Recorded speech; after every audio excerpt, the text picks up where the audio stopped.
Hello everyone, welcome to Tiny Disc Big Spoilers. This week we're going to be talking about only Avengers Infinity War. It's going to be a huge spoiler cast. I'm Robert Scarpanito, and I'm joined by Jack Cepeda. But I don't want to go. I don't want to go. Stop it, damn you, stop it. And actually, Jack is not on the podcast anymore. And we also have Colin Sparling. Jack, where's my fucking spray bottle? I'm spraying Jack. He's getting me all emotional. Somebody and snap shit. their fingers to bring me back. There we go. Okay, hey, how's it going? I'm not actually sweating. These are tears. Wait, no, that's sweat. I'm good. Gross. I sweat for the ones I love. So, hey man, that's true. That's true of the working man. So this week we're only going to be talking about the new Avengers movie from the Marvel Cinematic Universe. It's definitely going to be a spoiler cast. So if you still have not seen Infinity War, I would turn back now, smash your phone, or destroy your computer. Do whatever you need to do to stop listening to this, because we're about to just open the hood and pop the trunk and give you all the spoilers that happens at the beginning and end of Infinity War. And it's been, about 4 days now since the movie came out? So in internet time, that's like 4 lifetimes, basically. Yeah, so we feel super late, even though this is our next show after, since it got released last week. Right. So, I mean, like realistically, even if you haven't seen the movie, you probably bumped into at least one spoiler on the internet by now. I mean, it's just the nature of it. See, what it would have been really great is if one of us, didn't understand that we were talking about Infinity War and accidentally started spoiling God of War instead. Yeah. No, I thought it was weird when Atreus joined the Avengers. It was kind of like... No spoilers, guys. I'm way behind on God of War. I don't know what's real and what isn't. I just know that, and people at my work, in our gaming Slack channel, keep talking about, oh man, I know the game is about to be over and I don't want it to be, so they're, putting it off and they're going and doing a bunch of side quest stuff before they go beat it. So that's the thing, I guess. Guys, don't... I mean, it's fine. I mean, Atreus just kills Dumbledore. It's fine. Yeah, he kills Dumbledore. Okay. He becomes the new God of War. It's great. No, I'm kidding. So let's start off. Let's go back to Infinity War, the Avengers movie. Let's start off by going around and just getting general, did you like it? Did you hate it? How'd you feel about it? Well, I will say, it's as I've said in the show before, it's usually really hard for me to I don't know why. I don't know what it is. It's usually really hard for me to just drag myself out to a superhero movie. I have to just peel myself off my couch. Fine, I'll go see a fucking popcorn flick ass superhero movie, I guess. But every time I sit my ass down in the theater and I start watching one of these movies, I know I'm going to be thoroughly entertained, at least for the most part. I don't know.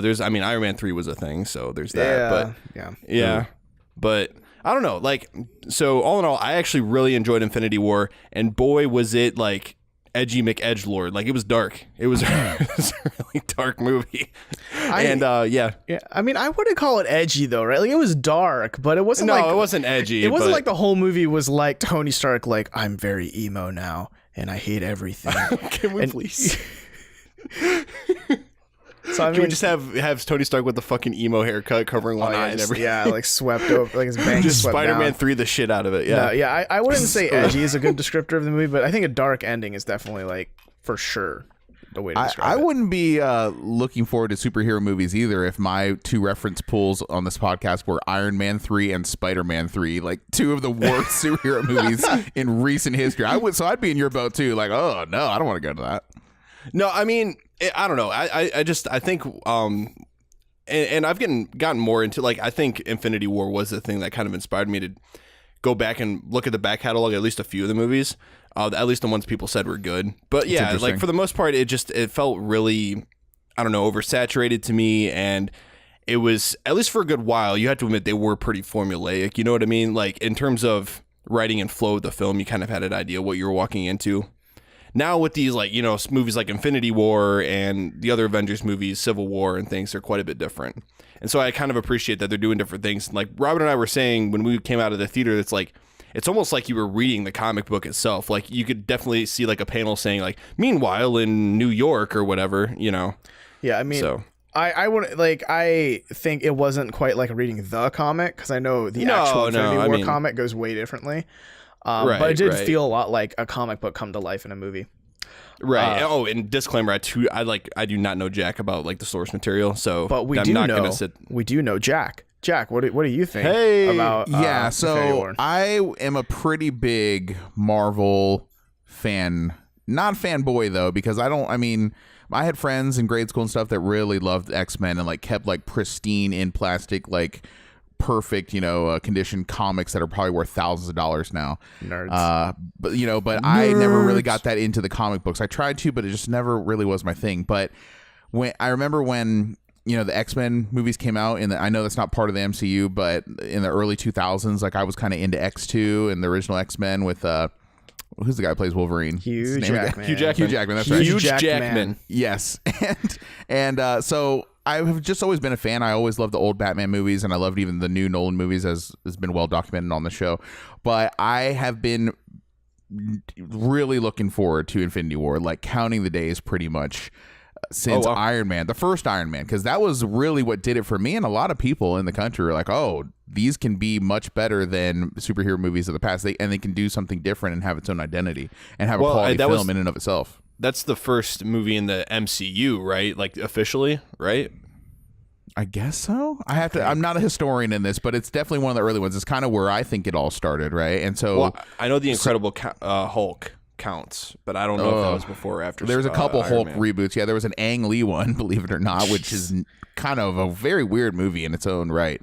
But yeah, and then there was the one with Ed Norton, right? But anyways, I've been looking forward to Infinity War for a very long time. I know of Thanos. I knew about the Infinity Gems again just from grade school. My friends talking about it in the comics and all that, and I was really hyped for it. And I tried so hard to stay spoiler free for this. I was going on media blackout because I didn't know what was going to happen. And the whole debate was like, who's going to die? Is it Tony Stark or is it Captain America? And I'm like, oh man, one of them is going to die. Like, that's what I was going into the film thinking, right? Just like everyone else. And it ended much, much differently than anyone could have anticipated. So I'm hype on the movie. I like it a lot. I've seen it twice, and I will absolutely go see it. I'll absolutely go see it again too. Yeah, I think seeing it in the theater is pretty magnificent. Like I've seen it in IMAX twice, and like, man, that movie is beautiful to look at. You know what I mean? I think they really knocked it out of the park in terms of like the effects, like because Thanos is a character on the screen that's kind of made or broken by how good the effects are, because he's basically all CGI. Like Big I can't spaceman. Yeah, I can't think of any human being that looks even remotely like that. He's like the god of the California raisins. Yeah. Hi, I'm Thanos, and you should eat California raisins. But the only reason he hasn't conquered the galaxy yet is because he's too busy digging himself out of the uncanny valley. There you go. Man. Got him. I thought he looked pretty good. I mean, I've seen the film up close. I actually saw it on an XD screen, which is very similar to IMAX. It's just that huge format. And so I got a pretty good look at the film. There was a couple scenes where I thought the effects were really terrible, like laughably so. So the end where where the end is happening, I'll put it this way, there's a part where Hulk or Bruce Banner is in the suit, but you see like his torso. Mm-hmm. And then, but he's in the Hulkbuster suit too. But do you guys remember that part as looking especially bad? Because it looked horrible to me at the end. It looked all right to me. Oh my god! To me, it was distractingly terrible. Do you mean when like the helmet comes off and you just see like his head sticking out of the Hulkbuster? No. I'm talking about the end. Like I remember Captain America is kneeling over someone's dead body or someone's unconscious body, and then you see Hulk in the background in the Hulkbuster suit, and then you see like the top of the suit is off, and you see like Bruce Banner's actual torso. I didn't remember that. Oh my gosh, watch it again. It is like, it looks like a film student or something like that did that composite shot. It's horrible. It's laughably bad. Yikes. I'll have to see it again. I don't like. I'm trying to. I know the part you're talking about. Like I'm trying to visualize it. And I can't picture it in my head. Stood out to me twice in a row, and I saw it. Like, I mean, we talking like Scorpion King and the Mummy Returns bad, or like it's pretty, dude. It looked very bad. So, anyways, that was one thing that stood out to me. But I thought overall, I can't remember the Dark Order. What are they called? The henchmen. I can't remember. The children of Thanos. Or whatever. Anyways, I thought they looked pretty good. I thought Thanos looked good overall.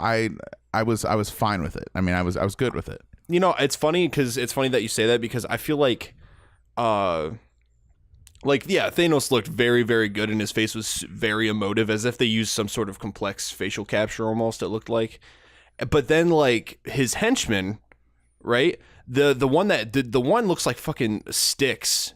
that you guys ever seen that Right. video game Sticks? Yeah. Oh, Dude yeah. literally looks like that goblin ass looking thing. Like it looks Yeah. like some PS4 graphics looking thing or something. I don't know. Something was off putting about it. That it was like there's Thanos and then there's this dude who they probably spent like half the amount of time on. If that like. And this isn't related, or it kind of is related, but I kind of feel that way about the new Jurassic Park movies too. Like, I'm just not that impressed. I remember a time, man, when the first Jurassic Park came out in theaters, like you were like, wow, like you have to go see this movie because this looks so incredibly good and so believable. Now it's like you can have 15,000 dinosaurs on screen at the same time, and just like, whatever. Like audiences, I think are, it just wears out on you, Yeah, well, it's because they used back in the 90s, CG just wasn't that good, so they used like a good mix of prosthetics with strategically placed CG, so it looked good. Because they knew CG wasn't going to look good. Yeah, so that's why Jurassic Park still looks amazing, because most of that stuff is animatronic and prosthetic and shit. Yeah. Robert, we never got to you. What are your takeaways from the film? Yeah, what's your? So I'm really into it. I kind of want to read like all the comics surrounding Infinity War now and Infinity War itself, because I know it ends differently, and I know that Thanos' motivations are very different in the comics than they are in the movie, and I'd just be interested to see like what that looks like.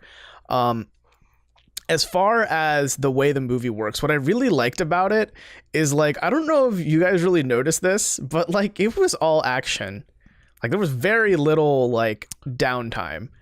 Yeah, right? I thought that for a 2.5 hour movie, I thought the pace was very good. You had almost no time to get bored at anything. I mean, you have a cast of like 45 different superheroes throughout, and it wasn't a mess. And the editing was good, and almost everyone had their 1 or 2 or 3 big moments of action. Yeah, like and parts where you cheer for them or laugh at them. Like it was awesome. Like one of my worries was that like there'd be so many characters that it's kind of like some characters are just going to be like, oh, we're in here for 5 seconds. It's a cameo, haha, and then they're off. But I think it all balanced out really well, and that the characters who deserved the spotlight got their moment of spotlight. Like the only small complaint I have about is I feel like Thor was being built up to be like the Thanos killer, right? Like his whole arc is like, I'm getting a better hammer, like a better axe called Stormbreaker, and I'm gonna like wreck Thanos' shit. And most of his screen time is kind of like, like it's cool, but then it's like disappointing at the same time, if that makes sense. Thor? Yeah, his screen time, because to me it's like if you just like if they made him a bigger part of the story, like if they made him a bigger part of the narrative, then I think this would have gone very differently. So I feel like they didn't give an excuse to have him not be used narratively as much as he was. Yeah, I think Thor had 2 of the biggest hero moments in the whole film, probably. The part where he's like holding the Star Forge together and all that. And that was a funny part too, where they're like, what was the line like? It was something like, you'll be killed. Oh, yeah. He's like, but you'll only if I die. Yeah, you'll be killed only if I die. Yeah, that's what being killed means. Kills me. Yeah, that was hilarious. Peter Dinklage, the giant dwarf. I thought that was a big hero moment, and then the part obviously where he comes to Wakanda with the axe, like that was one of the coolest moments and the biggest cheer moments in the theater for me. Oh yeah, that was the only time the people in our theater cheered was like, when he showed up on the battlefield. I loved that look, and like in my head, fucking Immigrant Song was playing. Like at that moment. Oh, dude, I want to watch Thor Ragnarok again now in 4K. Dude, so I am just, they have that rule. What do they say? Like, how many dwarves are there in Snow White? 7 dwarves? 7. They have that like 7 dwarf rule where they tell you in writing, at least, they're like, don't ever put more than 7 or 8 characters in your story because it'll never work. People can't keep track of that many. So that's what makes this film to me so unique in cinema history, because this is like the only time a film like this can be made. How many other times in history have there been 10 years worth and billions of dollars put into creating a cinematic universe to all coalesce in this one finale part, right? And so they don't have to go through all the character development, the story arcs, and all that other films would have to with a cast of 45 heroes. We already know who they are, theoretically, and we already know what they're about and what their motivations are. So you can skip that and just get to the action and the good stuff in this film. That's what makes it so unique in all of cinema history, really. Yeah, I think that's like one of the toughest things though about this movie, right? Is that if you are unaware of the whole Marvel thing, like you haven't seen a single Marvel movie, you don't read any comics, right? Like this is a movie that's going to mean jack shit to you. right? Like you can watch it and be like, okay, the action was cool, but I don't know who Iron Man is and who is he Captain America? It's just at that point it's just a cool movie to watch and eat popcorn too, right? Yeah, there's no like underlying narrative that you're understanding. Whereas like for example, I think of the scene with it's like Spider-Man, Iron Man, and Doctor Strange. And like Strange and Tony are arguing. And then Spidey comes in and is like, I'm back up. And he's like, no, you're not. You were stowaway. And then Strange's like, I'm sorry, what is the relationship between you two? And it's like, that's something you'd really only understand by like seeing the previous movie. It's like, oh, okay, I get it. It's like, you know, a weird kind of father-son thing, but not really. What a crazy movie this was. I mean, it's like insane to me that they were able to pull this movie off and then you have a movie like Spider-Man 3 where like they threw 3 villains in there and it just completely destroyed the entire anatomy of the film. Like, yeah, I mean, quit bringing up that movie, dude. Oh because it's so fucking terrible. That's why it's such like, what the hell happened?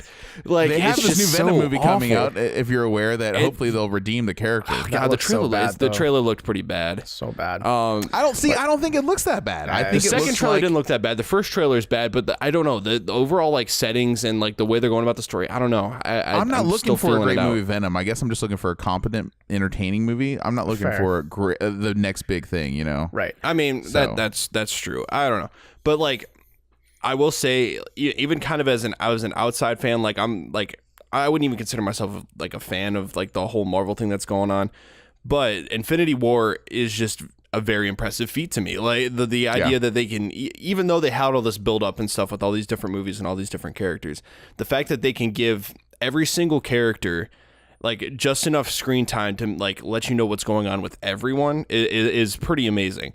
And I will say that Thanos as a villain, they did him really well. Well, this is his movie, isn't it? This is pretty much. This is pretty much Thanos. like they could basically call this Thanos Infinity War. Like, no joke, because they did a really good job at like describing his motivations, like making you understand him from a mental and like emotional standpoint, and show you why he's doing what he's doing. Because in my opinion, the best kind of quote unquote villain is the gray villain, right? The villain that where like he kind of blurs the line between like good and evil, right? Mm-hmm. Because you can understand where he's coming from. Well, he's a psychopath. I mean, he thinks he's a good guy, you know, but he thinks that doing what he's doing is the right thing to do. Right. It's like all the best villains think they're the good guys, right? The road to hell is paved with good intentions. How do you say his name, Robert? Because I think Colin and I say it differently. Thanos. They say it both ways in the movie. Thanos. Do they really? I think I'm pretty sure they do. Wait, what's the other way? I say Thanos. I've heard Thanos. I've heard Thanos. It's Thanos. That's how I say it. Thanos. That's how Thanos. Mark Ruffalo says it in the movie. That's all I'm going to stick by. It's Thanos. Yeah. I don't know what the official is, but I just say Thanos. Mark. So I was talking about this last night, but like, imagine, I don't know, Edward Norton would not be working as the Hulk right now in these movies. You know what I'm saying? I mean, neither does Mark Ruffalo, apparently. Dude, he should have. No, I think Edward Norton been much better. I think Mark Ruffalo, it's funny you bring this up because I think he doesn't know what to do with his character anymore. Like, he's getting weirder and weirder with it as these movies go on. That's what I'm saying. Like, if Edward Norton was the Hulk, it would be completely different. It'd be so much better. The Incredible Hulk, I actually loved The Incredible Hulk. Some people tend to trash that movie. I loved it. I think Edward Norton was a great Hulk, to be honest with you. Was that the one with Abomination in it? I thought that was sweet. And like the government like microwave guns, ray guns that they used, that was awesome. I don't know. Where I stand with the Hulk right now is I'm really sick of the Hulk. I want to watch it again. I'm so sick of the Hulk because his story right now is basically like, oh, Bruce, he needs the Hulk to come out, but the Hulk is like, no. And what is up with that? Like, is it because his ego got bruised because Thanos beat his ass the first time he ever lost a fight ever? I think it's partly that. Why that. He didn't come out? It's partly that, and probably partly like Thor Ragnarok. You know, like the Hulk being just out for 2 years straight, and then like having to deal with Bruce coming back again. You know, it's like a weird, like like imagine sharing a closet with a roommate. I think it's kind of one of those kind of things. They're two different people in his head. The big oh shit moment in the first Avengers movie is when you realize that Bruce Banner can turn on and off the Hulk powers whenever he wants to. Did you guys see that movie? Yeah. The first Avengers. Secret is I'm always angry, and then he turns it on and he goes. And it's like, what happened to that? That was a pretty badass moment for Hulk, and now he's just like a big poon this whole film. That's because back then the Hulk was just like a weapon. It was a tool. But now the Hulk is a character inside of Bruce Banner's head, which, by the way, I don't like it that much. Whenever, like, at this point, it's hard for me to remember that he's Bruce Banner. I just want to say he's Mark Ruffalo. But yeah, I think what they're going for, what I want them to go for, is eventually creating Grey Hulk, which is the composite idea of like Bruce Banner's brains, but the Hulk's brawn. Give me She-Hulk, dude. I want She-Hulk. Yeah, like, okay, so he gets a sex change. No, it's an actual character. No, I know, yeah. I don't think She-Hulk's gonna happen in the MCU, but who knows? Damn. I don't know. I just Marvel's think the Hulk happening. right now is like this tired mess of like a constant bickering of like, oh, is the Hulk gonna come out again? I don't know. I don't care. And at this point too, it's kind of like, do you even need a Hulk? Because it looks like Thor is doing all the work that Hulk would. You know what I mean? Kinda. Yeah. Like Hulk he's is the strong man now. Yeah, Hulk is supposed to be like the big brute who can destroy anything, but now Thor's got Stormbreaker. Like the second he fucking lands on Earth on Wakanda, he just knocks out half a screen's worth of an army. You know what I mean? It's like, Right. Do you need Hulk anymore? I mean, I really hope they get it together in terms of like what, I don't know, because it feels like they kind of wrote the Hulk into a corner. Yeah, you know what I mean. And into like, I feel like the Grey Hulk thing is actually a likely theory. I don't know much about it from a comic book standpoint, obviously, but the way you were explaining it, Robert, I mean, it sounds justified at this point, right? Because Mark Ruffalo, I'm just gonna keep just Mark Ruffalo. That's what he is now. Yeah, he's got like that cognitive dissonance going on between him and the Hulk, and it would just make sense that they like come to some sort of like agreement. They're gonna have some like Naruto and Nine Tails thing going on where they have like a fucking agreement, and they're just like, yeah, fuck it, we'll just like work together. I'm so glad you referenced not Spider-Man 3, because I can just imagine they got like a symbiote Black Spider-Man relationship going on now, and I mean, I don't know, but yeah, Thor was great. Can we talk about the interactions between fucking Star-Lord and Thor? Yeah. And Tony. Yeah. But okay, yeah. So I have to say, almost every moment the Guardians were in the movie, I loved every bit of it. It was great. I thought they did a great job at kind of switching the tone up to match the Guardians segments to where they were with the Avengers. It seemed like they were in their own movies. Right. You know, it worked really well with the soundtrack, with just the whole tone of everything, with the timing of the comedy. Like, it was great. I felt like I was watching a Guardians movie at those points. Yeah, because I mean, I remember when I was watching the movie, I don't remember what they cut from, but when they cut to like introducing the Guardians in the movie, you start hearing Rubber Band Man playing, you know, and it's like, you already like immediately know just by the song, like, oh, is this Guardians? And then they say space. Oh yeah, it's fucking Guardians. And they do the same thing with Wakanda, you know, when Steve Rogers is like, I know a place, and you start hearing the Wakanda music. I was like, right. Oh, fuck, yeah, it all has its own identity. Yeah, it's really cool. It's pretty great. It worked the really parts well. were fucking, the parts where like Chris Pratt, the Star Lord's like, he's like, yeah, well, like, you know, I have bigger muscles. I was always like, no, I'm not. Yes, I'm not lowering my my voice. voice. Use that totally pod. lowering your voice. This is my voice. What are you guys talking about? He did it again. Are you Oh, mocking man. So me? let me ask you guys this. So I saw a little bit of contention about this in a Facebook group, but apparently like Drax is kind of a point of contention, like whether or not he's funny. I think I he's thought he was hilarious. hilarious in this film. I think he's hilarious. I thought he was hilarious in that movie. I apparently in Guardians 2, a lot of people didn't like his humor. Oh, I still I haven't loved it. seen Guardians 2 yet, but like the part where Star-Lord and Gamora were making out and they're like, Drax, how long have you been standing there? Yeah, It's an like, hour. I've mastered the art of invisibility. I can stand get so still very that still. no- He's like, I'm sure I'm invisible. Oh, hi, Drax. Damn it. Yeah. No, man, it was so good. Yeah, like I think every scene with Drax was really perfect. Like, no, you're a dude. This here, he is a man. He is a man. Oh man. And like, Oh my God. absolutely the best part with him in it, I think, is the whole like, I can go one further. Why is Gamora? And then fucking Tony's just like, oh wait, no, it wasn't. That wasn't then that Tony gave the weird stare, but like that was also a pretty good scene. Oh yeah, he had a fucking Jeff Goldblum moment where he just kind of like looked at the camera and he's Yeah. just like, No, that happened when like he asked Mantis and Drax like, "What are you guys doing here?" And Mantis is like, to kick names and take ass." He just stares at them like he's Jeff just Goldblum. he's so fucking done. He's just like, I was so happy with that moment. It was like the best. I was hoping to God that we get to see the Collector some more, aka Jeff Goldblum. Like, No, he wasn't in this one, With was his he? melting stick.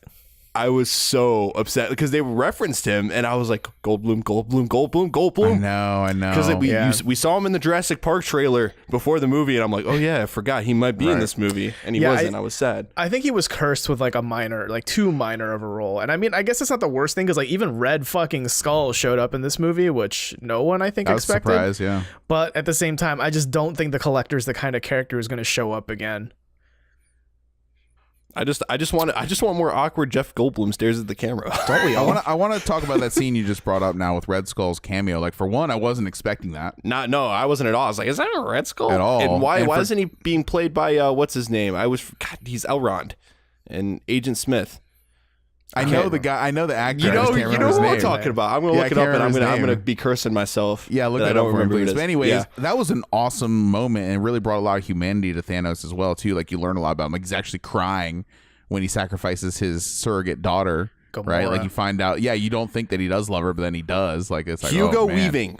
That is it. Yeah, Hugo Weaving. It wasn't? was. That wasn't Hugo Weaving?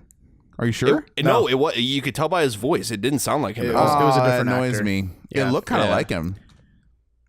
But I he had mean, a I'm red sure they skull. tried to make Anyways. him look like him, but he was also wearing a hood most of the time. So Yeah, which that was badass. That effect with the he looked like a robe freaking and everything. wraith. He looked That's like cool. a But I wraith. thought that was a cool scene, man, for Thanos. Like, that really, I wouldn't say endeared me to him, but it like made him feel a little more, personable, I guess. Yeah, Weta Relatable. Workshop was flexing them CG skills in that part, though. Fucking like the emotion in his face was insane. Like the tears flowing down his face, and like how it just I can't believe how good the acting was of a CG character. What I was thinking was going to happen there was like Gamora's soul was going to go into the stone, Right. and like that's where she left. But I guess that's not what happened. I thought it was gonna like. I like that part because I thought at first Gamora was like she instantly caught on to what was happening, like she knew he was gonna like try to sacrifice her, right? And he's like, look, like the universe is taking everything away from you. But then like I was like, that's so good that she's like she kind of realizes that she's about to get sacrificed, but then they made it evident that she wasn't until he like kind of was like, well, shit, Yeah. like So there's our. And I was just gonna say there's our first death count, Gamora. One. Right, and my takeaway from that is that the reason why she's dead is because she's like, oh, that's right, Zoe Saldana has fucking like 4 or 5 Avatar movies she needs to make till from here to 2030, basically. Yeah. So she's gonna be like all those Avatar movies. So that's probably why they killed her off. Like, oh, we're losing this actress now. But I mean, to also James thematically Cameron. and narratively, it does fit, right? I know, but it's lame. Yeah. I liked her. I don't think we got to see. That's my one critique of Guardians of the Galaxy since I've seen the first two is that I don't feel like we got to see like Drax or Gamora really like kick tons of ass. Right, really, because isn't she supposed to be like the strongest woman in the universe or whatever? She's like the most deadly woman in the Yeah, the universe. most deadly. And I never That's got it. that from her. Yeah, same. no, she definitely doesn't play that up that much. Right. I will say I'm a big fan of like one. So they gave Thanos like an actual character, right? I think in the previous Marvel movie spoiler casts we've done and just like generally talking to people, like recently Marvel's been doing a lot better with their villains. Like hands down. I couldn't even Hands down. name the villains of like the first 3 Iron Man movies, but now like the villain of Spider-Man, Vulture was done well, Black Panther was done so well, and I think it's kind of culminating here where like Thanos is most definitely a bad guy, right? Like he's definitely the antagonist, but you understand his motivations. Like he just wants to save the universe.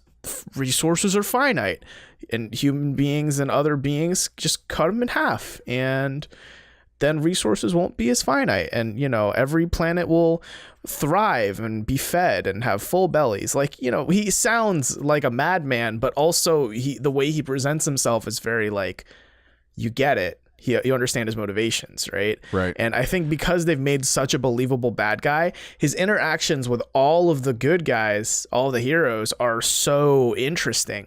Like the one I think of a lot is when he captures Gamora, right? And it's like Star-Lord, has him at gunpoint. Is like, hey, let her go. Like, you know, and he's like, oh, the boyfriend. He's like, I think of myself as more of a long-term booty call. But, you know, it's like he still has the Guardian sense of humor, but the tension of like this madman wants to destroy half the universe, right? Like, Right. I think that scene captures it so well, and like leading up to the tension of like, does he shoot Gamora or not? Like he swore to do it, you know. It was like, I think that scene is one of the better ones, especially considering like the character dynamics going on. Yeah, I definitely agree. But I was just thinking about something. I kind of had like a mini revelation just now. Oh boy. So I'm going to play devil's advocate here, and I'm going to try to exploit this writing that they have going on. So if Thanos has this Infinity Gauntlet, right, and he gets all these stones, and he can control time, space, reality, the mind, and blah, blah, blah, blah, blah, and all these like crazy, like batshit crazy whatever stuff. Can't he, like, so his argument, right, is to like cut the population of the entire universe in half, and then we'll have plenty of finite resources?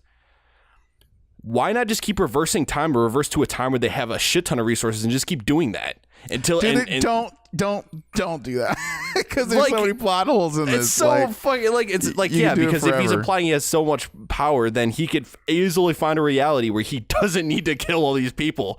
So like, I mean, unless you just like come back at me with like, oh well, he's just like he's also a psychopath. He also just wants to look for an excuse to kill people. I mean, the way he's shown in the film and the way his motivations are explained, it doesn't seem like he's just in it for the killing.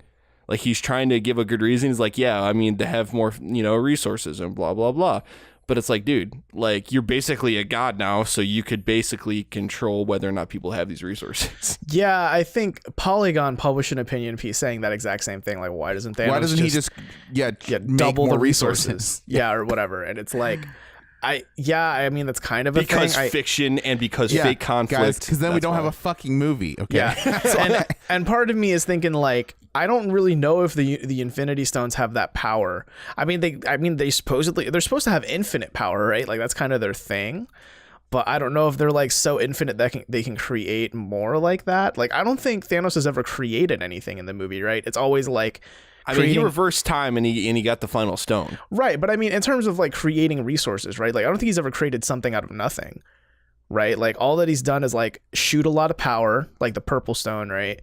And then like, you know, he turned like a bunch of stone into like birds to attack Iron Man, or like he absorbed fire from Iron Man and shot it back at him. I don't think he ever like created fire or birds. Does that make sense?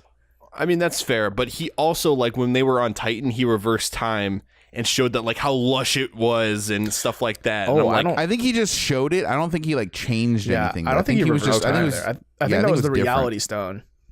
And he wasn't really changed reality. He was just kind of like showing alternatives. Right. I think. I don't. Okay, yeah, fair enough. But just saying, there's something there for sure. Yeah, and a million percent. I will say, like, comic book Thanos makes a lot more sense because his motivation, from what I've read, is not that like, oh no, resources are dying, so we need to kill everybody or half of everybody. His motivation was that like he wanted to please Death, like the character Death. Oh yeah, it was like his waifu or something. Yeah, so like in order to please her and like, you know, impress her, he wanted to give her a sacrifice on a grand cosmic scale, i.e. half the universe. Huh. I wonder if that comes into play in the sequel, which has already been filmed, by the way. They're just editing it and putting in post-production for the next year. So it's already been shot. It's already done. Yeah, it's May 2019. Kind of crazy to think about. But we were talking a little bit about deaths, and I know we said the Gamora was the first one, but we missed a few, actually, that actually happened early on. So, Loki. Yeah, Loki died. Like, I think, listen. He low-key died, guys. Got him. That's a real death there. Like, I don't think he's coming back, dude. I mean, they showed his, like, bloody corpse, like, and then he blew up. Like, I just don't think there's any getting him back.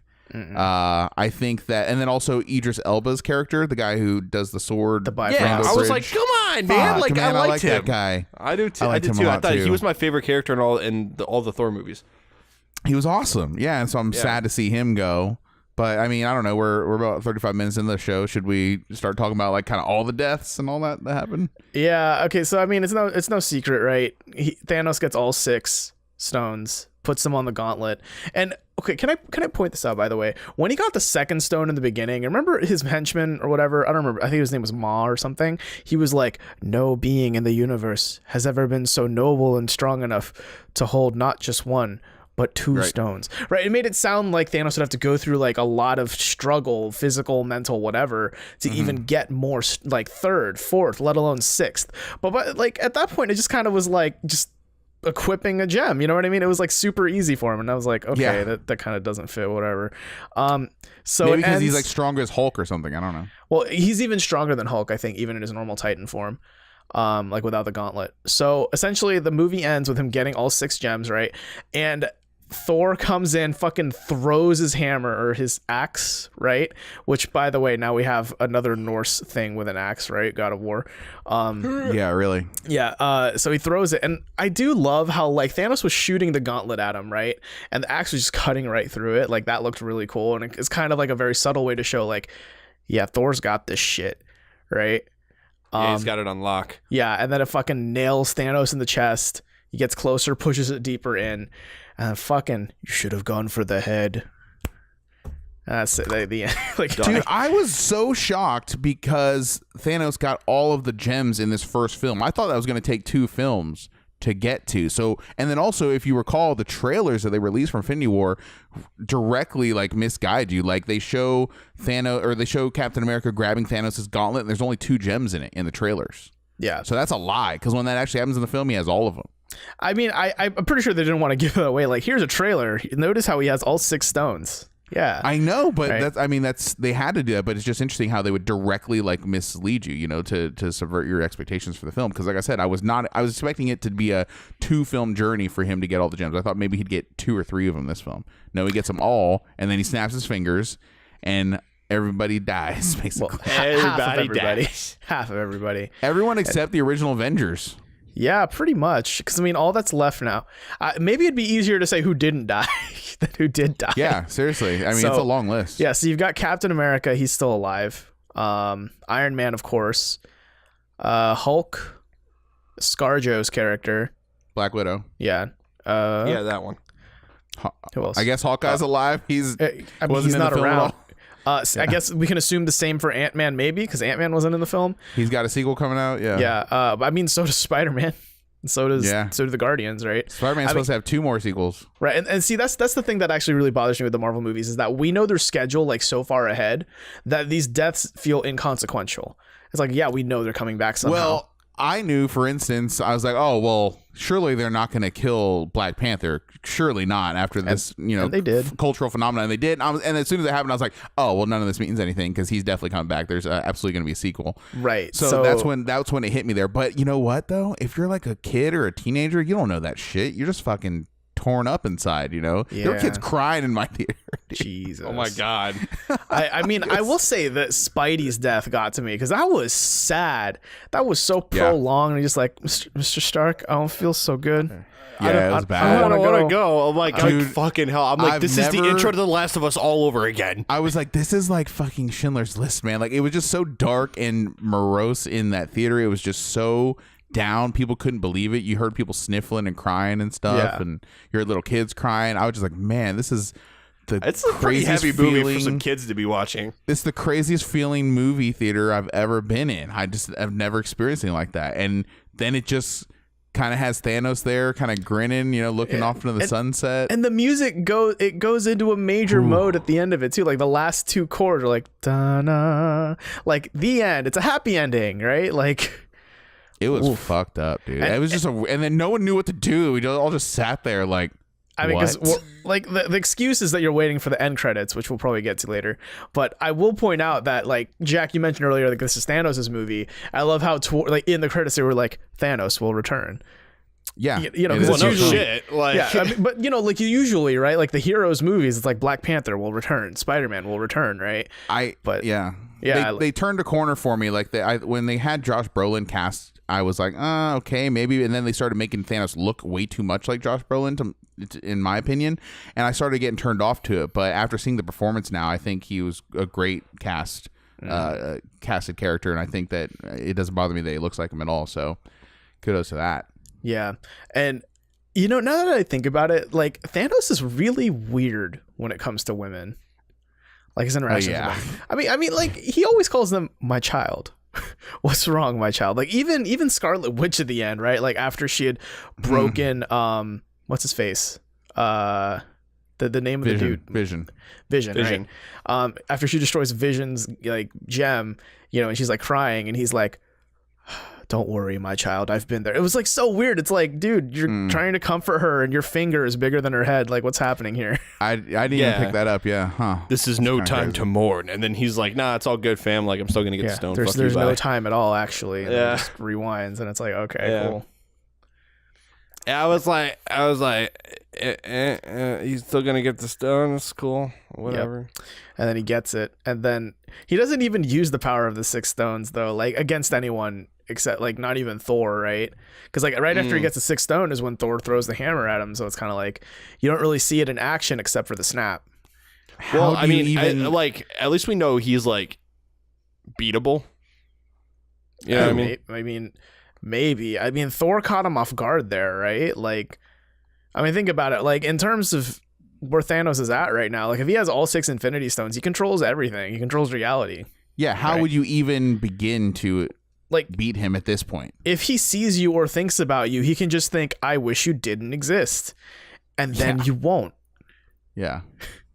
It's crazy. So we'll see what happens. I mean, obviously the movie's already made, but I was curious, like, what were your reactions, Colin, to when everyone started just dying left and right? Were you like freaking out? I mean, I was like, wow, this is getting dark. I mean, like, not that I didn't expect it, because I saw the fucking memes online. So, like, it got spoiled for you? I fucking love those memes so much. Yeah, I mean, like I thought it was like, yeah. I saw those memes, and I was like, I thought it was implying that like one person was like fading away, but then I was like one, I saw like one and then 2 people fading. I was like, okay, yeah, and. Like, I was talking about it with one of my friends today, the movie. She hasn't seen it yet. And she was like, "Oh, man, I really think, like, this one character's going to die." And I was like... I was like, you poor maybe, son of a bitch. I don't know. That was the talk. Maybe it's just one. I don't know. Yeah, everyone was saying, is it Iron Man or is it Captain America? They were so good at, like... subverting, like directing everyone to speculate on that, knowing what they knew. Right. They were so good at that up to the lead. I mean, I think this ending took everyone by surprise, man. Well, they even like fuck with you too, because there's the part where Stark gets fucking stabbed right there. Yeah, like, that's when I was like, oh, here it is. It's gonna happen. Oh man, because the talk is all, oh, he's out now. He's not gonna be doing more, more Iron Man movies, so he's out. Yeah. Right. So while we're talking about Iron Man and Captain America, one thing I did want to point out is this movie, like, I've gone on record saying I hate Captain America as a hero, as an idea. He's a very boring character. This movie has turned me around a little, but only because of like where he's at in his story right now, where he's like kind of an outlaw, but for vigilante purposes. I think like it's a cool thing to see him do. And Jack, you've mentioned before to us, I think both on and off air, but definitely at least off air, that you think Captain America's new shield looks like dirt bag gross balls. I mean, it's fine. It's just not his normal shield, but he doesn't have it anymore. He gave that up, so it's part of his character that he has a Wakandan shield. So I get it. I'm fine with it. I don't hate it anymore. I think the new shield's fucking kick ass. Like, he has 2 of them. I didn't realize he was gonna have 2 of them. Yeah, they're so cool. Like, they're basically gauntlets, but also kind of shields, and I'm a big fan of that. And how he has to like kind of cock his shield to like extend it further into his fist. Like, I thought that was really cool, and definitely like way better than any other, like his old shield, which looked kind of boring and lame. It was basically like a bullseye with a star on it. Right. Yeah, I mean, he was like. They're doing like this anti-hero thing, like post-Civil War, like anti-hero, like a Captain America. He like his suit is like way darker. There's no white star anymore. It's like mostly black and really dark blues. And he's got a fucking like hair and beard, not unlike like Rick from like The Walking Dead or something. Mm-hmm. Right. He's just like, I'm like, dude, I'm digging this dark, edgy look. It's working for me right now. Yo, that moment when like Thor and Captain America are on the field and it's like, "Oh, I see you cut your hair. I see you grew the beard." Like, that was good. Yeah. I see you grew the beard. He said out loud what so many people were thinking. I am Steve Rogers. Yeah. Okay, honestly, that's like my favorite part of the film. Just all the like little interactions between all of these established characters that for the previously they'd never interacted before. And like fucking the Hulk, like, wait, there's a Spider-Man and an Ant-Man now? Like, it's just the little things like that make the movie so good for me. It is good. And when I saw it the second time, I picked up things I missed the first time. I'm sure I'll pick up more. It's a deep movie. And I think that it's just such a kind of, not to be too hyperbolic, but it's just a moment in movie history again where a movie like this could only exist after 10 years of building characters and building story arcs and having it all come together and again work and not be a big jumbled mess and give everyone like their moment to shine and their highlights throughout the film and to be funny and to be entertaining. And then to also on top of that, like subvert all of our expectations. No one knew what was going to happen here at the end of it. You know, anyone that says they knew is pretty much a liar. Yeah. So I just think it's really cool. I don't know how the second movie could top this. You know, this Throw is in the kind of like X-Men, motherfucker. This is kind of like their Empire Strikes Back in a way. Like this is like let's gear the conversation toward the second movie, right? Okay, so one thing they left us with at the very end of the movie, right? You see Kobe Smolder's character and you see Nick Fury, you know, Samuel. Yeah, right? Like that was good. But you know, like, you know, you see him grab a pager, boop, boop, beep on it, and then he disappears. And then he drops the pager, and then the camera just zooms right into it. And, you know, it has like sending, ... And then it shows you a little icon, a little emblem in the center. Do you guys recognize it? No, hold on. When you first saw it, were you like, oh, that's what that is? Or No, did you I have to looked go it look up. Yeah, no one knows. That's the problem I have with that is that this is a character that like I never even knew existed until like maybe a year or two ago when they announced him in Marvel vs. Capcom. So I had to look it up too. And yeah, I mean, what about you, Colin? I assume you didn't know either. No idea. Yeah. So Captain Marvel, they're just all of a sudden going to come and like now it's like the most powerful Avenger in the universe and she's going to come save the Avengers now is kind of the takeaway. So I'm just like, what is this like Deus Ex Machina thing all of a sudden where this thing comes out of nowhere and just saves the day? So I don't know how I feel about it. I have mixed feelings, obviously. I think it's going to be a lot more complicated than that, though, right? Because she would be able to come in and save the day if she came in like during this movie. But now we're talking about full Infinity Gauntlet Thanos, right? And as far as I know from what I've researched, like I don't know if Captain Marvel's up to that level. And she's got to have her own movie, right? Which comes out like next year? It comes out like 2 or 3 months before the Avengers 4, right? Okay. Yeah, it's set in the 90s though, so it's more like I mean, maybe not necessarily an origin story because I think she originated way earlier in the timeline, but also this is MCU, so it could be completely different. Did you see that Sam Jackson's playing Nick Fury and he has both his eyes and no eye patch, and he has like a really young looking haircut? It's crazy. It's pretty weird, but I mean, it makes sense, right? This was what 30 years ago in the timeline, right? And I'd be willing to bet that the post-credit scenes of Captain Marvel are going to definitely be like her receiving the pager or something like that, or her like finding out where Thanos is or something, you know? Because she's definitely going to show up in the 4th movie. And save the day and just come in. And I don't know, man. It just seems weird that all of a sudden this character I never even knew existed is now the most important character in Marvel. So I have faith that they're going to handle it well. It's just a strange thing to me. No, I get where Jack's coming from because you take Infinity War, which is a movie that is a culmination of years of building, right? Like building a universe of characters that each got 1, 2, sometimes even 3 movies each, right? And then you just all of a sudden out of nowhere throw this character out there that's going to be in this next movie. I mean, to be fair though, they did do that with Spider-Man, right? So because like, you know, they implied they were going to get a Spider-Man movie in Civil War after, you know, Spider-Man was in Civil War, things like that. Oh, okay. That's right. For some reason I thought you were like mentioning Spider-Man 3 again, and I was like, okay, what Deus Ex Machina happened there? No. But I mean, I get it though. Like after, hopefully, the standalone movie for Captain Marvel like changes our mind. Turns out that it's well written character and things like that. Blah blah blah. But in terms of like how the story is gonna go, like what's gonna happen in the second part, no clue, no idea how. Like, I mean, we have a general idea about like everyone's gonna get revived. Like something, for sure. Or at least you don't most think of them. any of those are permanent besides Loki? Maybe a handful. Really? Maybe that's how they'll do it. But like most of them are going to get revived. Like I wouldn't be surprised if Loki stayed dead. I could see Gamora going either way because I feel like Guardians of the Galaxy 3 would not be the same without Gamora. Are they making a third one? Yeah, that's confirmed. I think 2020. I think it's fine without her in it.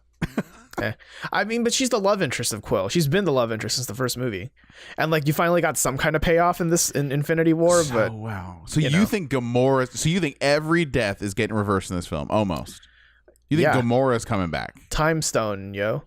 Whoa. Okay, we'll see. See, that's the thing too, right? Is that even a lot of the comic book nerds I've seen online, like the YouTubers, they're kind of like, who knows exactly what's going to happen? Like there are a lot of theories, but there's no like evidence to point to one theory being like, this is it, because they've done so many different things. Like they've taken influences from a lot of different comic book storylines, but like this isn't how Infinity War went in the comics.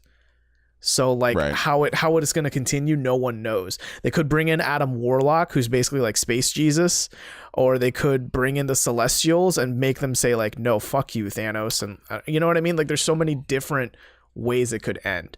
And my thought is, good.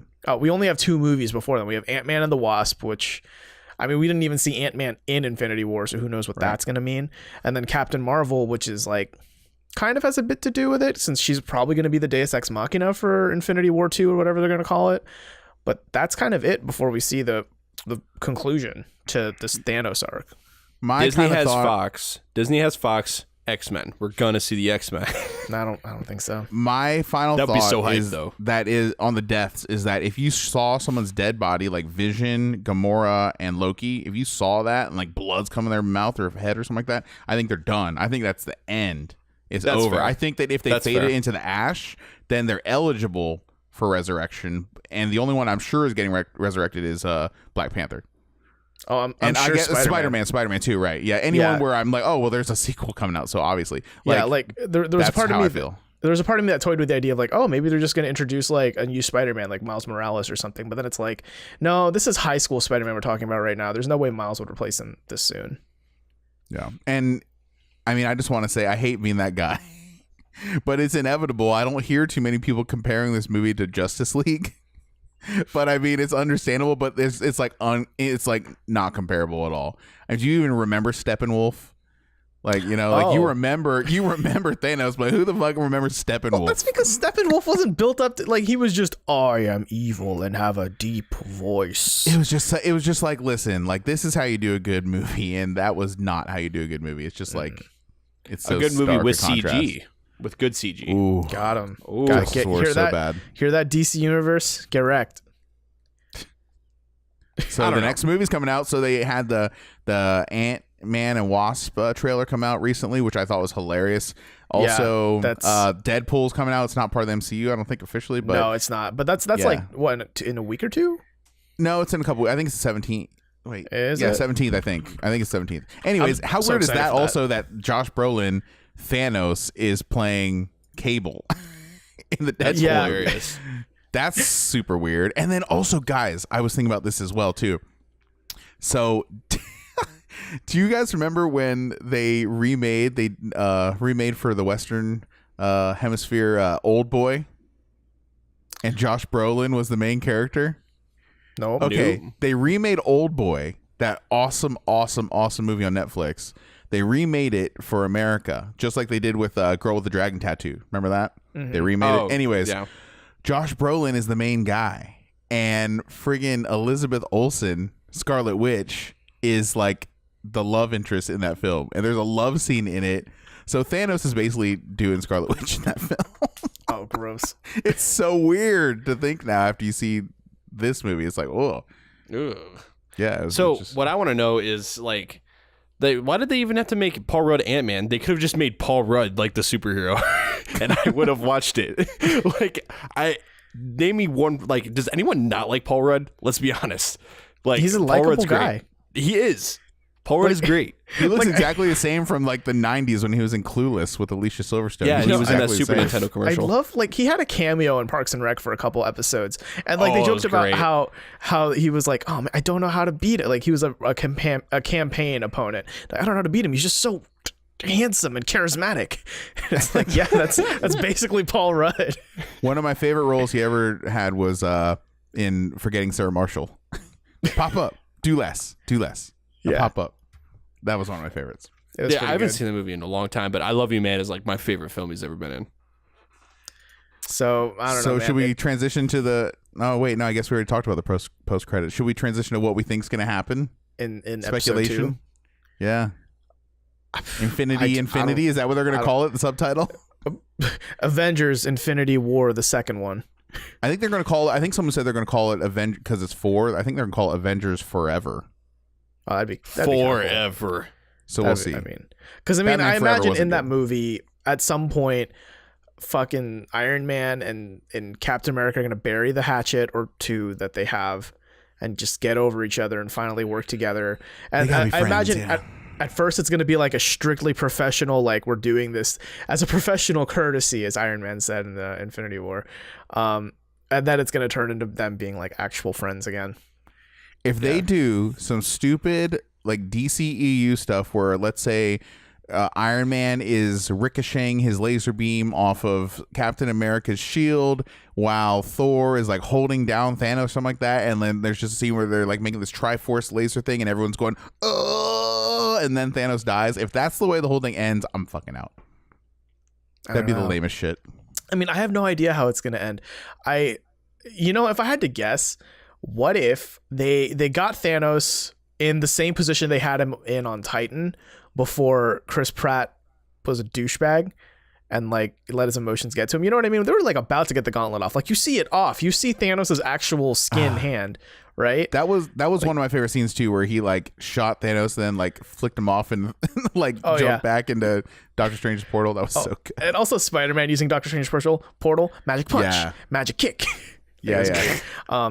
But I think they're gonna get him in a similar position where he's kind of like tied down, and then Thor's gonna just like fucking cut off his arm. I think that makes executioner sense. Style, just he needs just like to get the gauntlet. Well, disconnect the gauntlet off him. Yeah, all that for a drop of blood. God, that was so badass. Shit. So also, Colin, when did Tony's suit get so cool? Listen, man, are you talking about the nanotech? Nano machines, son. That was one of the parts. Like, the powers are cool when those 4 things came out in the back and then shot that giant laser. That's awesome. But I'll be honest with you, man, I wasn't that impressed when you first saw his nano suit. I thought that was another scene I thought looked too CG. Oh, really? And too weird. I thought so. And I wanted to like love it, and I wasn't loving the way it looked. It looked a little too round for me. It looked, you know what I mean? Like, I don't know. Is that cool now? Is that what's cool now, guys? Tell me. They were trying to make it look more like a bodysuit because that's kind of what it was. I was kind of hoping they were gonna like touch upon like, oh well, since this is like a nano suit, like I thought that was like the Iron Man suit to go sort of thing. So like it wasn't supposed to be as powerful, but I don't know how true that is. Yeah, I mean, it's got some awesome powers, I guess that's all that matters. But I wasn't loving the new Iron Man suit. I mean, like, a lot of cool powers came out, though. Like, when he could anchor his feet down so he could, like, do those rocket-boosted giant fist punches and stuff. Like, I thought that was all really cool. And then Spider-Man, when he had, like, the extra arms on his back, that was awesome. Oh, yeah. I know, it turned into fucking Doc Ock. I didn't know Spider-Man could do that. That was sweet. I think that's from the canon. I think there's, like, one Spider-Man story where, like, he gets revived and becomes like a literal Spider-Man and has 6 actual human arms coming out of him. Oh, weird. Yeah, it's pretty weird. Man. So I wanted to ask you, and we should be closing up here soon, Colin, but what you said you were inspired to watch more movies. So what movies are the ones you're like, oh, I need to see those now? So I watched Civil War last night after I saw the Avengers, and then today I started Doctor Strange because honestly, like, I know Doctor Strange, from what I heard, wasn't like an essential one. I thought it was a great movie, but I am actually like really enjoying it so far, and I like the kind of like I tend to lean more towards, like, I gravitate towards the more fantastical characters, like your Doctor Strange, your Thors, because they're more based in like mythology or like spiritual type stuff, or like I don't know, like Doctor Strange is like almost kind of like a kung fu psychological wizard movie. I don't know, it's weird what Doctor Strange is, me in front of the wizards, but it's cool. Yeah, dude, there's so many good quotes in this film, man, that are gonna like be memes and live on. Oh yeah. They're great. They're great. I keep thinking of them as we're talking. I keep thinking of more and more popping in my head. Saving your reality, douchebag. Yeah. Benedict Cumberbatch saying douchebag is like so satisfying. Oh, yeah. It is good. It is good. I want that recording and just like make that my, like, when someone texts me tone, like just the notification. I'm saving your reality, douchebag. So what other? Okay, so you got Doctor Strange, you got Civil War. So Civil War is a good primer for I almost said Dr. Octopus. For Black Panther.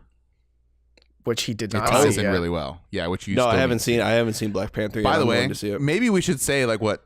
Maybe should we do this real quick, guys? Should we do like our top 3 MCU movies? Personally, okay, sure.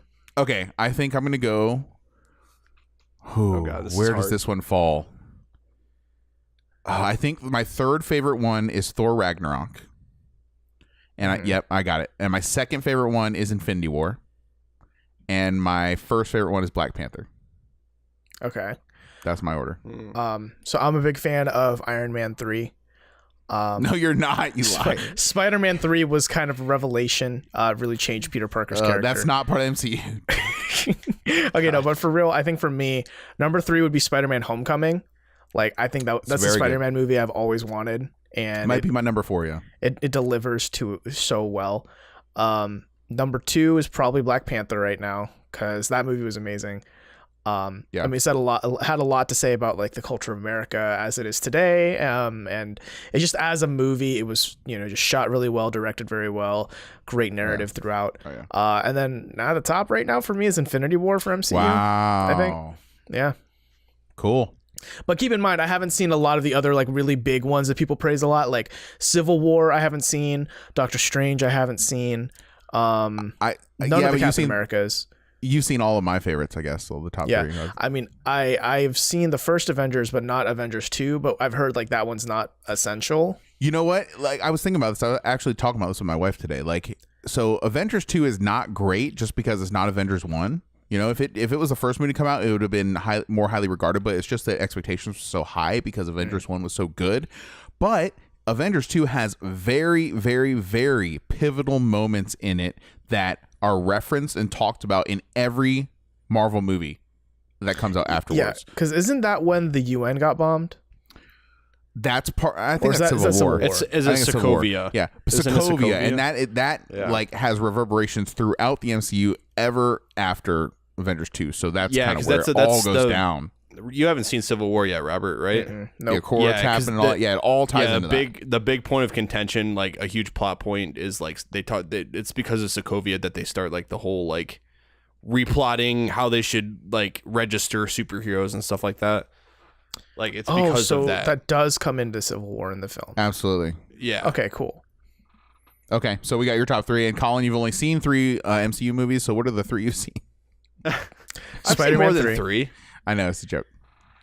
So my favorite ones are The Punisher, Blade 2, and Blade 1. Nice. What a hipster. Nice. Good. Blade 2 is not Good even job. that good, and these are not That's MCU not movies, an dude. those aren't MCU movies technically. They're I'm just aware. general Marvel movies. So what are your MCU movies? Top 3. Come on, we vamped enough for you to have thought about this. Yeah, come on, man. Thor, Spider-Man, Homecoming. This is it from 3, Thor, 2, 1. Thor The 1. first Thor. Thor 1. Okay. Not. Thor It's 1. okay. Okay. It's okay. All right. It was the first movie I saw 3D. It was nostalgia reasons. Don't hate. Oh, 3D Okay. ever? Yeah. Okay. Thor 2 is the worst, actually. I haven't seen it. Thor 2 is the worst. What's it The called worst again? The Marvel movie? Forgotten Dark World. World. Dark World. Dark World. Okay. It's not good, guys. Don't watch it. Spider-Man Homecoming and then Infinity War. Okay. Spider-Man Homecoming is very good. Oh, yeah. It is very. I really like Spider-Man. Shit, we're gonna so- die. That was one of the first big laughs of the movie. Yeah, that was really Oh great. shit, we're gonna die. We're all gonna die. Dude, no, the fucking Infinity War. Stan Lee's cameo. What? You kids never seen a spaceship before? So good. Yeah, that was He's really like great. pulling the steering wheel all over the place. I've heard they have a backlog now because obviously, it doesn't have long left in life. Dude, the story that's going on with him right now is really fucking sad. I don't know if you guys have kept up Oh on it. no, let's not end like this, like the movie. Are we Oh, gonna- dude, it's terrible. Well, It's let me just say what I was going to say first. I was going to Go say ahead, that go they ahead. went and like recorded like 20, 30 different cameos for him to like, and they're interchangeable to like use. So he's going to live on like long after he passes, Which is Oh, cool. yeah. Yeah. I mean, the guy's got to be a billionaire. Like, how sad can his life be right now? Well, here's the thing. So, like, I mean, the dude's like 90 years old, like pushing 100 years old. I think he's And- 92. Is he 92? Oh, no. Anyway, so like, so his wife just recently passed away, right? So, Oh, no. like his health has kind of gone a little bit downhill because of that. And on top of that, it's been kind of kept out of the public eye for a long time, but a lot of his like relatives are kind of like ravenous over his money, and like they're trying to get a piece of his basically his Marvel money. So that's like a huge court thing right now, and he basically has no one in his corner. Like, he doesn't have a living will. I don't know what the deal. I don't know the full story, but like from what I understand, because it was to the point where like Kevin Smith literally reached out to him and was like, "Listen, I will like Stanley can come live with me. I will take care of him. Like, I will wipe his ass. I don't give a shit." Like, yeah. Jesus. Dude, Kevin Smith's about to die. He almost died. He almost had a heart attack. Yeah, he's losing a lot of weight. He had a huge heart attack. Not almost. He had a huge one. So he is 95 years old, actually. I was off by 3 years. Dang, guys. Damn. Yeah, but yeah, so, it's just really sad. So, yeah, I mean, you guys should read up on it because it's terrible. In keeping with the theme of Infinity War, we'll just end on the saddest possible we'll end note on a ever. dark note. It's Stanley saying, "I don't want to go." Oh, God. Oh, God, stop. It's too Wow, meta. guys, we did it. We ended darker than the movie. Good job. That's what I do. You know, something a friend of mine pointed out to me, which I don't know for sure if it's like a number one rule with Marvel movies since I haven't seen enough of them, but he told me that the funnier a movie is, the darker the stakes are, which I'm kind of noticing. Like, yeah, kind of like Thor Ragnarok was hilarious. Asgard's dead now. Mm-hmm. Yeah, Asgard's just gone. Yeah, and then Infinity War. And in Infinity War, like, all of Thor's people that were left just died. Yeah, well, I mean, in Infinity War, right? Like, this movie, I think, is one of the funniest Marvel movies, if not maybe the funniest. I didn't even think about that, but Asgard's gone, but also all the Asgardians are dead. Like, Thor's like the last Mohican. Yeah, like not like even Loki's dead. No. All his people, his dad, his mom, his sister, they're all gone. Everyone. Like, they went on that ship at the end of Thor Ragnarok to start anew. And then the end credits scene is fucking Thanos. And then got massacred, and there's no one left alive. Wow, I didn't even think about that till just now. That's really messed up. Dang, Thor is the last. Wow. He doesn't even bring that up, does he, very much? No, I guess he does because there's a part in the spaceship. Yeah, I remember. He's talking to Rocket Raccoon, but he's talking to Rabbit. Rabbit. And Rabbit. he's like I don't care if it's stupid, like I don't really have anyone left anyway, like. Yeah. I mean, like that scene was also kind of pretty powerful to me because, you know, like I think it showcased a lot of like, one, it showcased a lot of Chris Hemsworth's range as an actor, but also just like all the range of feelings that Thor is feeling at that moment, because, you know, he's like, you know, I've lost everything, my brother, my mother, my father, my lost sister, who I had to kill. And, you know, he goes on and on about all these sad things that happen. And then, you know, Rocket's like, "Are you sure you're up for this? Like, Thanos is like the strongest thing ever." And then he just like cracks a smile. He's like, "Oh yeah, all the vengeance and anger and sadness and loss. It's all great motivators." You know, it's really, it's like, it's just this weirdly happy, dark moment.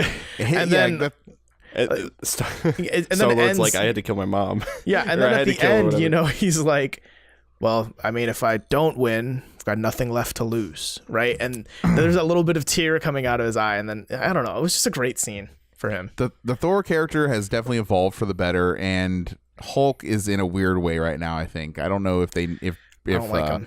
What's his name? Mark Ruffalo. I don't know if he even knows what to do with the character anymore at this point. I don't think he even has any clue. I don't know. Just don't bother with him as the Hulk. Go watch him in Foxcatcher. He's really good in that. Sure. Oh, I need to see that. I mean, as long as we're talking about how characters have evolved, I think Steve Rogers, I can't say how he's evolved because I didn't see him in the first 3 Captain America movies, but I like him where he's at now. Okay. I always heard Captain America 2 was decent. Never watched it. I don't know. Winter Soldier was my favorite Captain America movie. Winter Soldier. I feel like Tony Stark hasn't evolved that much from like the end of Iron Man 1. Like, he's still a snarky douchebag who still wants to save the world. Have you guys seen Ant-Man? Nope. I haven't actually seen Ant-Man. You guys should watch it. It's hilarious. It's really worth watching if you're planning on seeing the sequel. It is. I mean, hey, I'm a simple man. Paul Rudd's in it. I'll watch. I'm surprised. Yeah, I'm surprised it's not on Netflix yet, but maybe it will be in preparation for the sequel. I mean, it's not like every Marvel movie's on Netflix, right? No, only a handful. Yeah, a lot of them aren't. You know, I'm curious. One thing I want to leave you guys with, let's say like in 3-4 years from now, when this Marvel Cinematic Universe is over, if it ever is over. No, never. How much do you think the Blu-ray box set would be for the entire movie? $300. Ungodly amount of movies. Here's the crazy thing about those Marvel movies, though, is they almost never fucking go down in price. Yeah, because they're popular as fuck. They're the Nintendo Yeah, they games never of DVDs. go down in price. They're the Nintendo games of DVDs. Pretty much. Like you walk into a Best Buy or wherever the hell you buy your Blu-rays, and it's like they're like $20-$25 a pop as if they just came out. Just wait on Black Friday. Like that would be one thing. I would get the 4K once I get the Xbox One. I will get the 4K versions of some of these films. But you know, I would be happy to let you guys know. It's like Iron Man 1 is the best of the trilogy. Obviously, Thor. I think for me, Thor Ragnarok is the best of his trilogy. Then for Captain America, I'd say Winter Soldier is the best in his trilogy. Are there any other ones Better than Civil War? Yeah, I think so. I'm not a huge fan of Civil War. It's okay.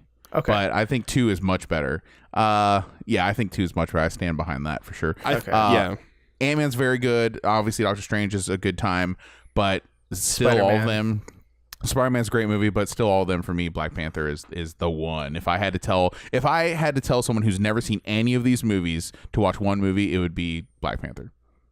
I might agree. Because like even though Infinity War I liked it more, it's definitely not like, oh, you've never seen a Marvel movie? Here's your introduction. Yeah. It's definitely not Infinity War. You would think since everyone in the world, I mean, this broke the record, right? This is now officially the biggest movie of all time. It beat Star Wars Force Awakens. You would think that there's got to be, if this many people are seeing it, there's got to be some people that have never seen a Marvel movie, just statistically. Yeah. Right? You know? Babies. Yeah, isn't it? Yeah, especially some young kids. Exactly. It's crazy that like a movie or series of movies rather, like they're all making so much damn money, and if you really think about it, like it's a pretty niche thing in some ways. You know what I mean? Like it was. Now it's not. I mean, of course not anymore. It's a very casual now, thing anymore. But like this like 15, 20 years ago, no. Yeah, but I mean, it was a long time coming, right? Because like back in the 90s, you had like those Batman movies, like the old ones, right? With like Michael nipples on the Keaton suits. And then, we kind of moved into the Spider-Man Sam Raimi trilogy, which kind of brought superheroes more into like the public figure. And the Batman, the Nolan trilogy also helped. But the MCU, I think, is like cashing in on like these 20 years of hype that these older superhero movies were creating. That's and fair. I agree with that. And since you evoked that as well, I will say that probably one of the best super villains in any movie for me was Michelle Pfeiffer as Catwoman in Batman Returns in the 90s. If you've never seen it, man, it is some messed up shit. Tim Burton does some weird things with that character. Oh yeah, I keep forgetting Tim Burton. Yeah, Tim Burton. Is Batman Returns the one with Arnold Schwarzenegger's ice? No, that's the worst one. That's Batman and Robin. That is a horrendous movie. Yeah, Batman and Robin is awful. Tim Burton's Batman movies are the best. The first and the second. So she was with it was when Danny DeVito played the Penguin, and Michelle Pfeiffer played Catwoman. And Michelle Pfeiffer as Catwoman is one of the best movie villains ever in history, in my opinion. Okay, fair enough. So check even it out. Even better I than think Thanos. Yeah. All right. I mean, Thanos is great. I don't know where he stands as far as Joker and in terms of the pantheon of great movie villains. He's good. He's great, but I don't know if he holds a candle to the top. The cream of the crop. Yeah, I mean, I think like this is definitely one of the best superhero villains I've seen since like Heath Ledger. For sure, he's up there. Yeah, I would say that. I forgot his name already. Killmonger is really great too. Oh, Killmonger's pretty good, yeah. But also he straddles that line between like, is he really a villain or is he just an antagonist? That's right? what I like about him. Yeah. Cool. All right, I have no more. I've Infinity War'd out. Let's snap our fingers, guys, and reset the universe. Wait, I don't want to go. No. Mr. Stark, I don't want to go. Why would you snap your Infinity Gauntlet fingers, Jack? You're killing us. Oh man, can I just like snap my Infinity Gauntlet fingers and just like have enough time to play all the video games I want to now? Yes. That's what I would do with that infinite power. All right, stop time and just get through all these games. Jesus. Like that's actually what Thanos was looking for. I mean, like after killing half the universe, just play some more Contra.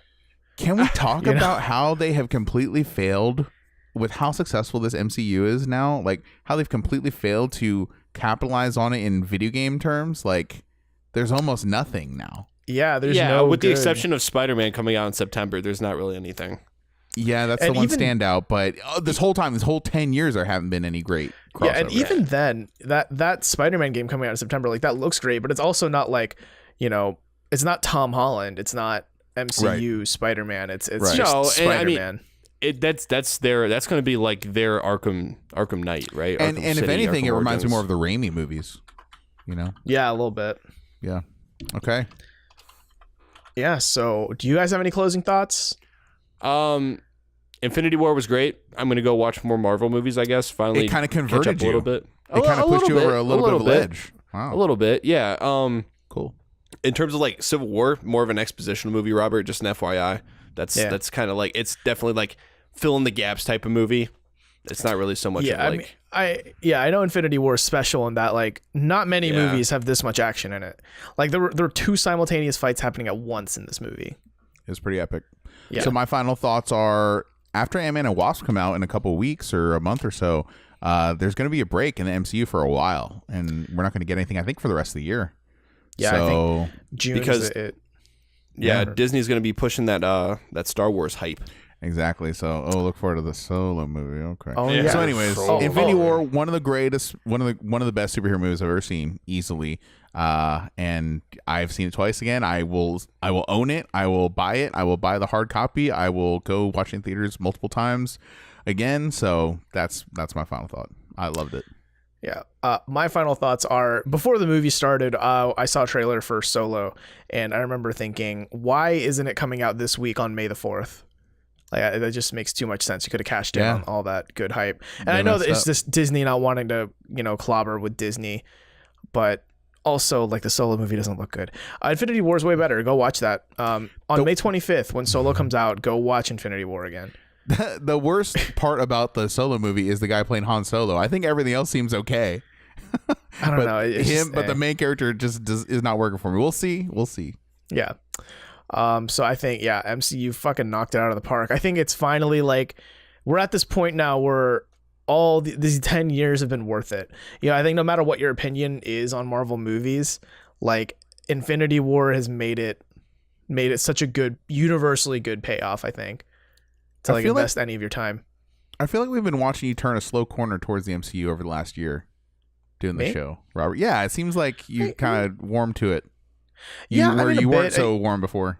I mean, yeah, I was definitely like less warm about it before, but also because they've been coming out with way better movies. And, I do still have a bias against Captain America. I just don't like him. He's boring. Yeah. And like, since most of like for some reason they decided, hey, Civil War, that big movie that sets up basically the future of the MCU, let's make that a Captain America movie.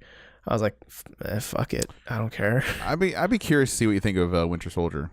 Be curious. I don't know. Maybe. Yeah. I mean, like, here's the thing. Here's where I stand on Marvel movies. I know for a fact that if I watch one, I'm gonna like it, just because even the worst Marvel movie is decent popcorn flickery. Like even Iron Man 3, which I have seen, it's at least like entertaining. You know what I mean? Like it's a Christmas movie, which a lot of people don't know. Yeah, it's like you wouldn't walk out of it thinking like, I feel like a worse human being, right? You just be like, that wasn't as good as the rest of it. Yeah. So it's never like I shy away from a Marvel movie because I'm afraid of a bad movie going experience.